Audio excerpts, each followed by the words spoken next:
WCBI News at 10 starts now. Thanks for joining us tonight. I'm Scott Martin. Tonight, a mother's cry for justice after her son was killed in a hit-and-run accident Monday night. Oktibbeha County deputies still searching for the person who ran over 23-year-old Deshonte Nix. Now his mother is pleading for the driver to come forward. Who does that to a person, anybody? If that was y'all child, y'all be out here seeking help. Dominique Nix still can't wrap her mind around the loss of her son, Deshonte Nix. Sad, because I was just getting back used to my son being at home with us. Family members still replaying the moment they got the call that's left them empty. It's hurting me, it hurting her, but I'm with my cousin every step of the way because I know she's going to need me and other family members. 23-year-old Deshonte Nix was riding his bike on Old Highway 25 when he was hit by two cars. The first car stopped to help. A second ran over Nix and kept driving. He kept going.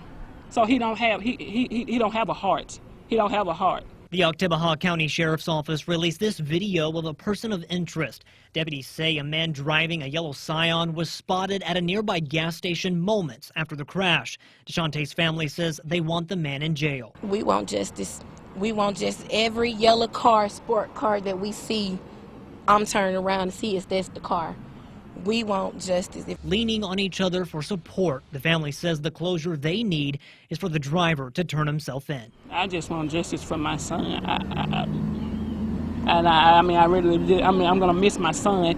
He took me at 23. He could have stopped. He could have did anything, pulled over. I don't get why he just kept going. Anyone with information in the case is asked to call the Oktibbeha County Sheriff's Office or Golden Triangle Crime Stoppers. On a different note tonight, turning to weather now, time to get a first look at our forecast with Chief Meteorologist Keith Gibson. Hey, Keith. Hey, Scott. Great weather again today, a mix of sun and clouds. This is our Alpha Insurance time-lapse from Vernon. Those friendly clouds moving from north to south with a northerly breeze. A great sunset out there. Very nice and comfortable this evening. If you've been out there, you certainly know that. Temperatures are now in the low 70s to mid-70s across our region. Not too bad if you've been outdoors for the last couple of hours. Skies are mainly clear, so we have no issues in the weather world right now, and that's certainly good news for us. We're going to do all of this again tomorrow. Slightly cooler, though. Full forecast in just a few minutes. All right, thanks, Keith. The Starkville-Oktibbeha County School Board is back at full strength. Earlier today, Dr. Deborah Prince was sworn in and took her seat on the board. Prince is a longtime educator. She's currently an associate professor at Mississippi State, and she also taught in the Starkville School District. She tells us she's excited to be on the school board and is eager to get to work.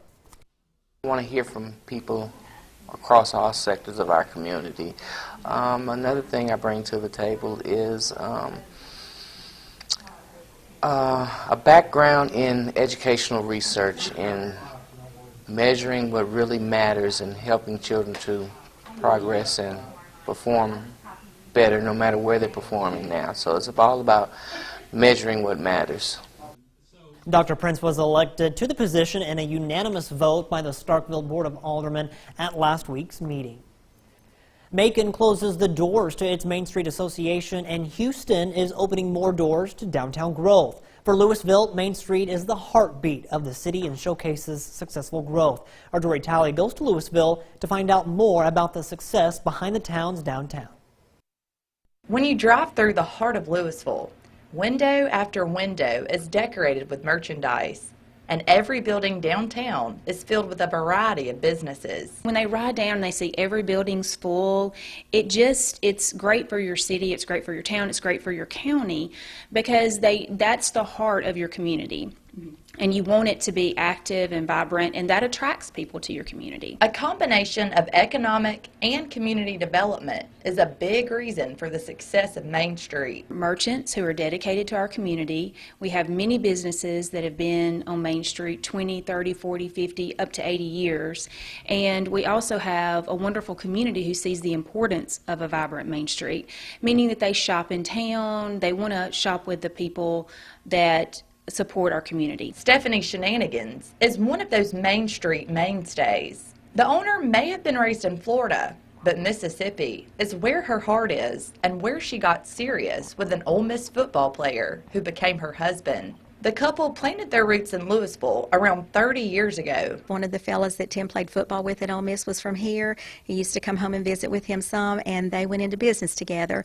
But that business didn't work out for it to be a long-term thing. We just know that the Lord used that to bring us here, and it wasn't this business. And so when we opened this one, actually I was a wholesaler before I was a retailer here on Main Street. Stephanie Smith says the hometown feel is what keeps residents shopping local and what brings outsiders to town. I really think because Louisville has a lot of locally owned businesses, we're thankful for those who've come in who are not, and that's fine, but I think locally owned people care about the people in their community and just the service with a smile.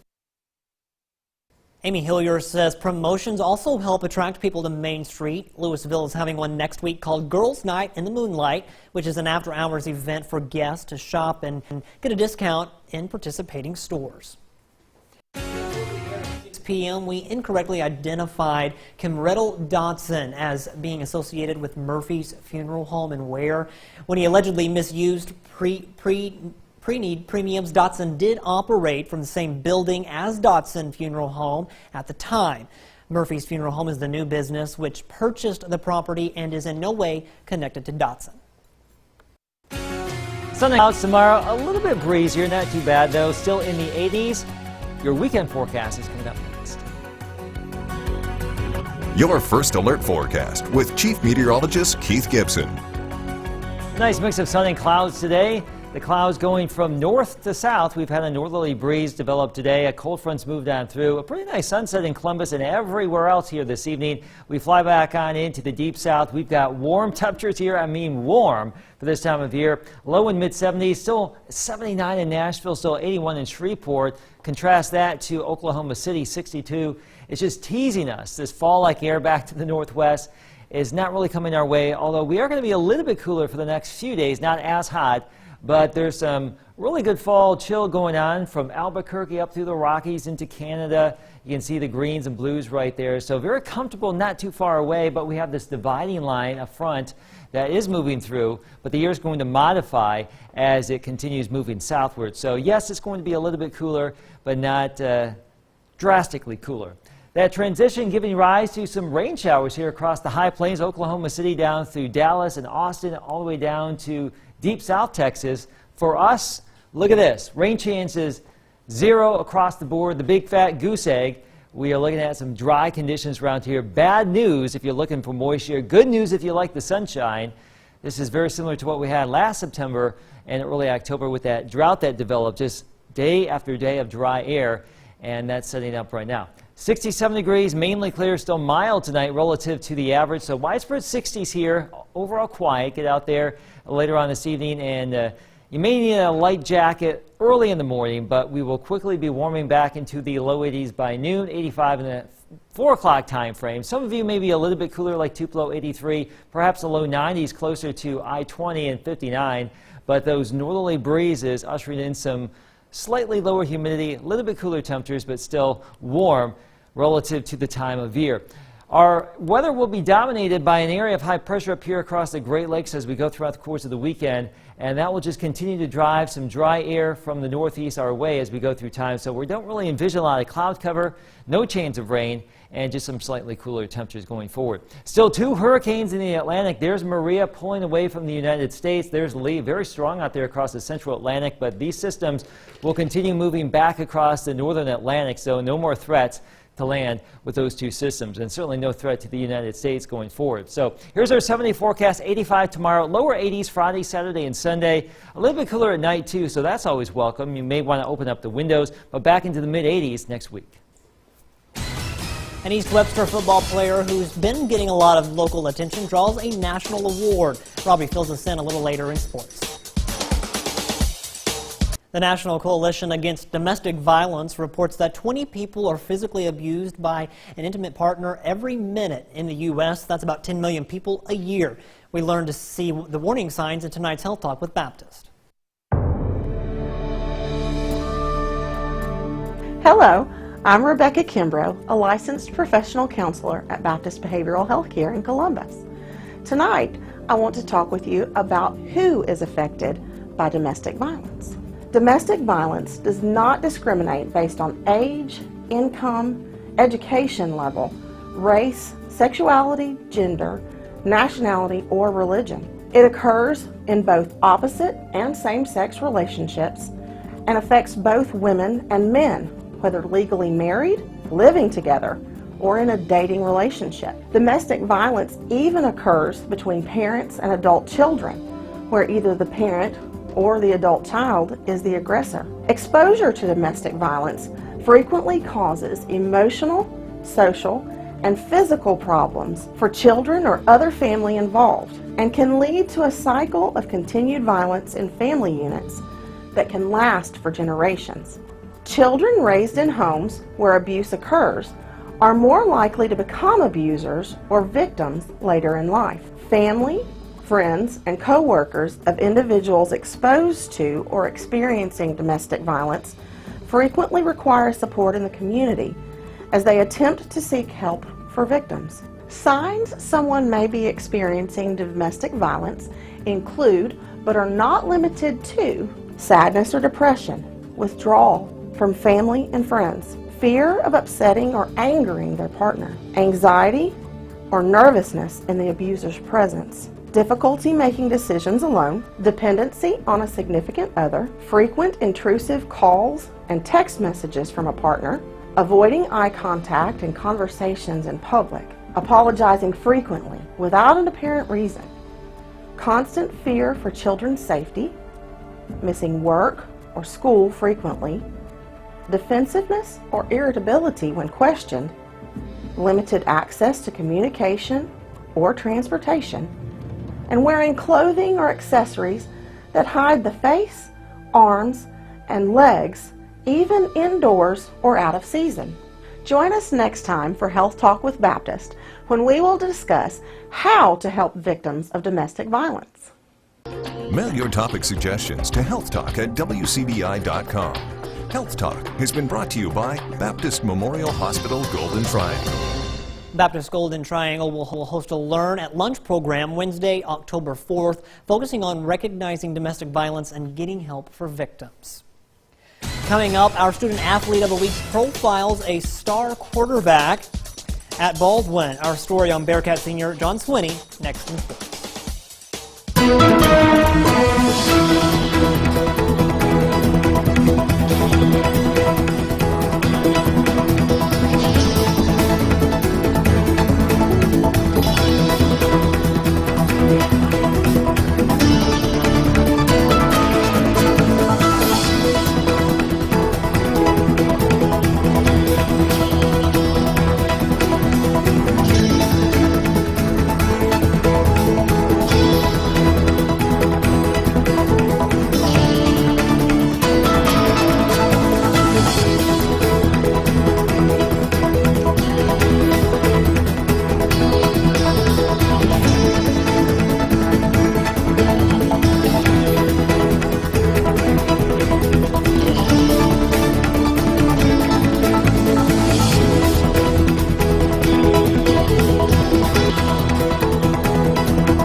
WCI Sports with Robbie Donahoe.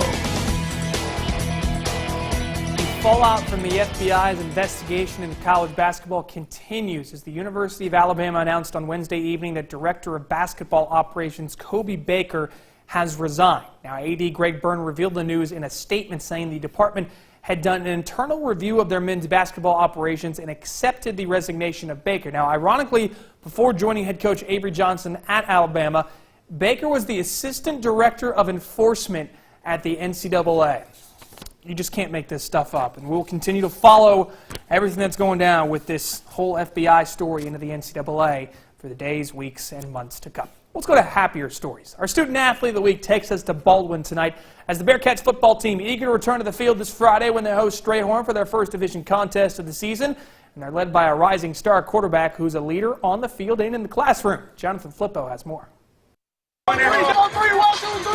We are over halfway through the high school football season, and this week senior quarterback John Swinney leads his Baldwin Bearcats into division play. It's been a tough start to the season for the Bearcats, but the three-year starter knows it will make them better to finish out strong. We always play a really tough first half of the year. We really want to test ourselves and just see where we're at. That way we can get rolling in division, and it's always just a fun time to see where we're at stacked up against other people. And we took some losses, but I feel like we've learned and gotten better every single week. Sweeney has come a long way since his first year under center. He relied more on doing all of the work himself rather than getting his teammates involved around him. But the improvement has come 2 years later for the Bearcat. First year I was just trying to do too much. I was trying to do everything myself, and then at Baldwin you got to realize you got athletes all around you, and you realize you just got to get the ball to them, let them work, and so I just realized I got to rely on my teammates more. The team expects a lot out of their quarterback each week. They also know what type of leader and hard worker he is on the field. He's just a hard worker. You never have to worry about him showing up to do what he's supposed to do. So that makes me proud that, to be able to coach a kid like that you never have to worry about. He's always going to be here and do everything he can to make our team better. It's fun playing besides John. He always motivates you to do better and play as hard as you can.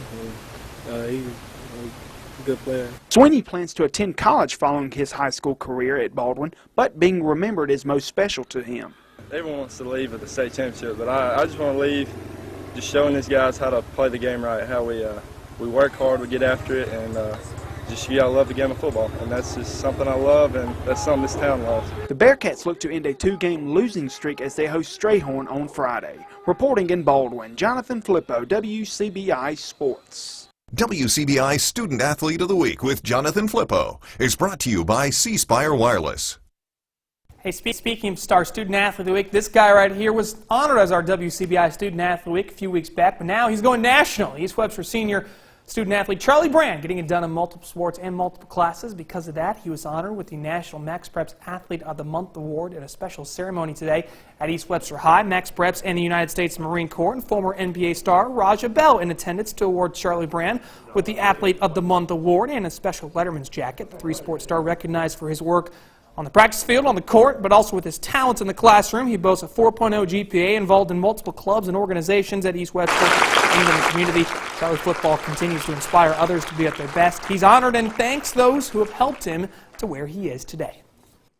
It's very special, to get any award, like I said, but a national award is even more special, and just to have this great school, great teachers and coaches that put me in the best position to get anything possible like this is amazing. We're extremely proud of Charlie. He's a great young man. He's been influenced by a lot of good people, a lot of good coaches here at East Webster, just a lot of people that have molded him into the person he is today. He's a great influence in our practices with his effort and his attitude. But more than any athletic accolade or accomplishment, we're going to miss his influence in the locker room and in the hallways more than anything else. And we will feature Charlie Brand in East Webster's big matchup against Eupora. I don't know if you've heard of it. They're playing in the Maroon Bowl coming up on Friday. It's our Carl Logan Toyota Game of the Week. We will have a special story previewing the matchup and the rivalry. It's a great one coming up tomorrow night on WCBI Sports. A couple other notes for you. Ole Miss defeated Mississippi State a sweep in volleyball tonight, and the Chicago Cubs have clinched the NL Central Division Championship, so they will be in the playoffs, defeating the Cardinals tonight 5-1 at Busch Stadium, which means if you know me as a Cubs fan, October is going to be heart-wrenching, chaotic, and very difficult to deal with. We'll see how it all goes. That's it for sports. We'll get a last look at your forecast next. All right, here's our 7-day forecast. We are looking at some slightly cooler temperatures over the next few days, but still at or above average here. And we stay warm into next week. If you're looking for raindrops, keep on looking. We are basically bone dry for a while. I'm getting the feeling that this is fall in Mississippi. Not necessarily, but this is 2 years in a row now, so this is what it is. All right, thanks, Keith. Thanks for watching. Have a good night. See you back here tomorrow.